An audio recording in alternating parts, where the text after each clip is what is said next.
bem-vindos crentes e descrentes do nosso canal. Nós vamos começar uma série de vídeos novas onde nós vamos falar um pouco sobre religiões do mundo. Essa série nós quisemos colocar o nome de religare. Religare é um termo do latim que dá origem à nossa palavra religião no português e que de forma simples significa ligar de novo ou ligar de novo a Deus. E a primeira religião que nós vamos falar é o budismo. Eu quero nesse primeiro vídeo desmistificar algumas coisas sobre o budismo e, se for necessário, teremos um outro vídeo para falar de forma um pouco mais aprofundada sobre o budismo. Lógico que nós não vamos entrar em grandes questões sobre essas religiões, porque são religiões amplas, religiões muito antigas e que vídeos curtos não surtiriam o efeito desejado para entender sobre essas religiões. A primeira coisa para entendermos o budismo é quando surge o budismo. O budismo é uma religião muito antiga, como eu disse, é uma religião do século 6 a.C.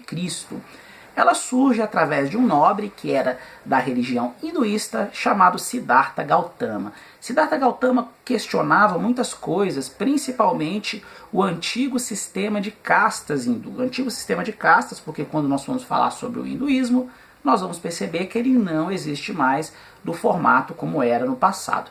E Siddhartha Gautama, num belo dia, meditando debaixo de uma árvore por um certo tempo, um período longo, ele recebe uma revelação de que muitas coisas que ocorriam, que ele vivenciava no hinduísmo, não eram bem daquela forma.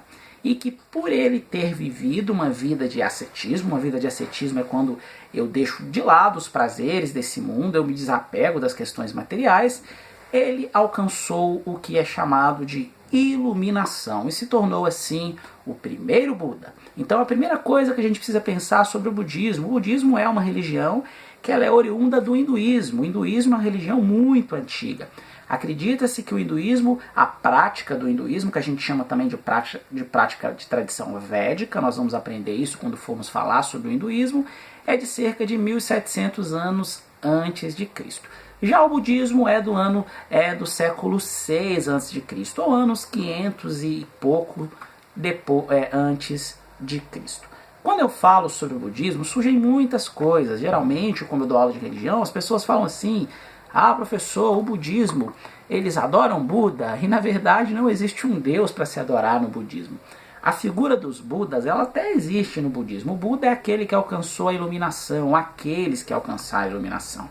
Tendo Siddhartha Gautama, que é esse primeiro precursor da religião budista, como o primeiro Buda, mas existem outras figuras, existem outras pessoas que alcançaram também a iluminação e que se tornaram fonte de inspiração no budismo. Como não existe a figura de um Deus no budismo, não significa que os budistas eles sejam ateístas ou que eles sejam agnósticos, mas o budismo ele tem uma preocupação maior com a questão prática, com as práticas filosóficas do que propriamente com os dogmas e doutrinas de uma religião. Até existe a figura de Deus ou de deuses, mas para os budistas, principalmente os mais tradicionais, os deuses são uma distração desnecessária. Logo, eu preciso me focar em uma palavra que é muito importante, que nós chamamos de caminho do meio. O caminho do meio é a doutrina central do budismo. O que significa esse caminho do meio? Siddhartha Gautama, quando ele estava meditando, quando ele estava aprendendo sobre o caminho da iluminação, quando ele estava se tornando o primeiro Buda, ele percebeu que uma vida de ascetismo ela não era o mais correto. Uma vida de ascetismo é aquela vida onde eu me desapego de todos os prazeres de todo o materialismo. Mas ele também percebeu que uma vida entregue aos prazeres, ou uma vida que nós chamamos de hedonista, onde eu faço aquilo que eu quero, também não era o caminho correto. O que então seria o caminho correto? O caminho correto, na visão do budismo tradicional, seria o caminho do meio, que é justamente esse caminho de equilíbrio entre uma vida de ascetismo, uma vida onde eu me desapego dos prazeres e do materialismo, e uma vida onde eu estou totalmente entregue aos meus desejos, aos meus prazeres e aquilo que eu quero alcançar. Então o foco do budismo é você alcançar o caminho do meio. Por que eu preciso alcançar o caminho do meio? Aí vem uma curiosidade. Quando nós falamos sobre o budismo, demoraram-se muitos anos para ter uma escritura para que pudesse ser seguidos os ensinamentos que tanto Siddhartha Gautama quanto outros mestres, gurus e budas do budismo ensinaram. O que passa a existir séculos depois da morte de Siddhartha Gautama é o que é conhecido como Cânone Pali. Cânone Pali porque Pali era um dialeto ou um idioma, podemos chamar também de um idioma, próximo da linguagem que Siddhartha falava, da linguagem que Siddhartha usava na época.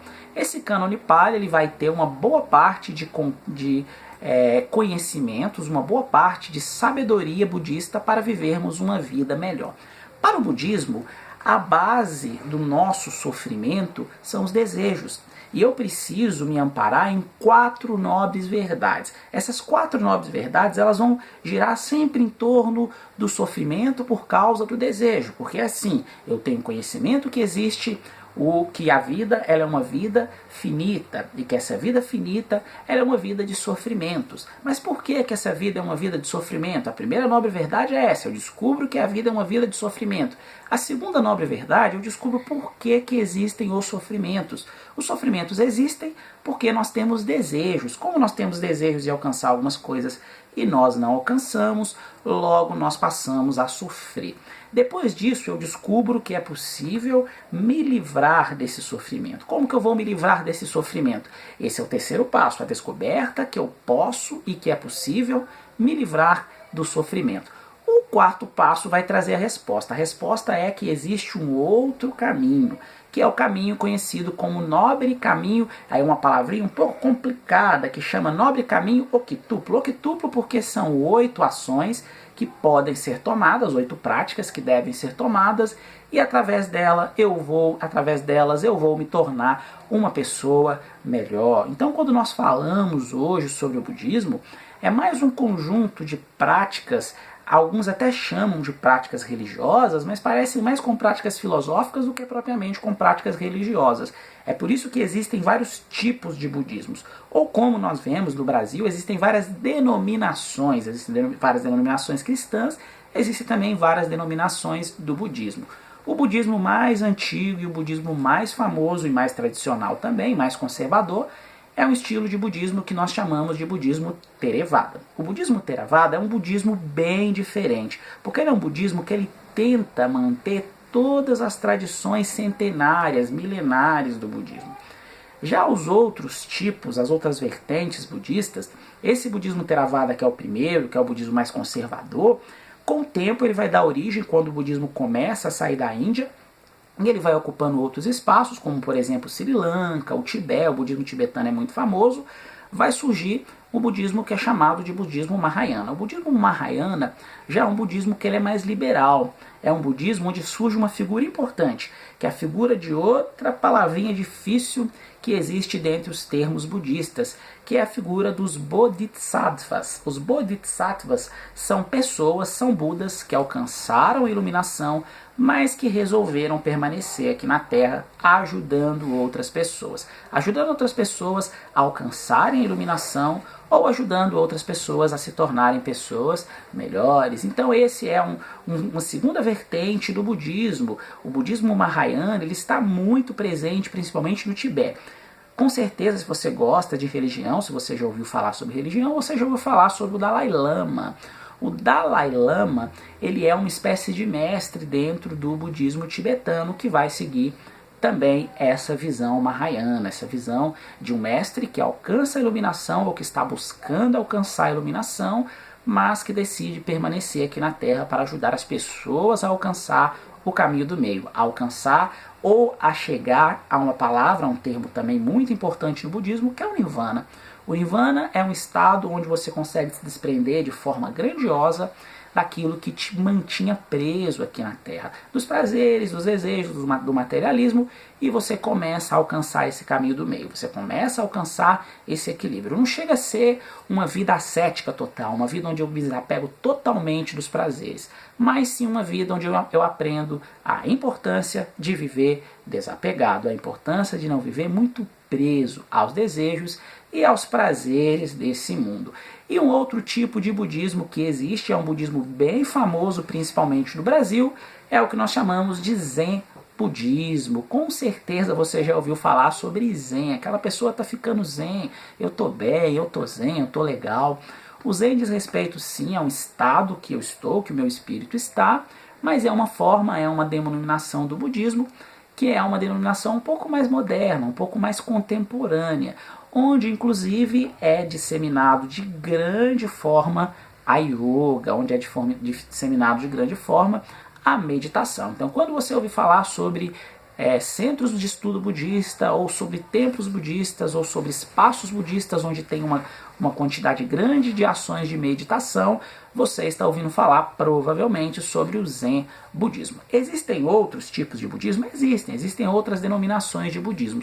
Uma outra que eu queria destacar para que a gente possa fechar esse vídeo é o que nós chamamos de budismo tântrico. O budismo tântrico ficou muito famoso principalmente por causa de vários artistas, em especial nos Estados Unidos, que começaram a praticar algumas ações do budismo tântrico. Então, quando nós falamos sobre o budismo pode ser conhecido como uma religião, inclusive é a quarta maior religião do mundo, ficando atrás somente do hinduísmo, do cristianismo e do islamismo, mas ele se parece muito mais com uma filosofia, porém não uma filosofia apenas distante, onde eu leio um livro e reflito no que aquele livro tem para mim, mas onde eu leio, onde eu aprendo aqueles ensinamentos, seja através de livros, seja através de mestres, e onde eu pratico. A prática é o que há de mais importante no budismo. Eu faço uma reflexão e eu venho praticar. Praticar para quê? Para viver uma vida de ascetismo, de total desapego dos prazeres, dos desejos desse mundo? Não.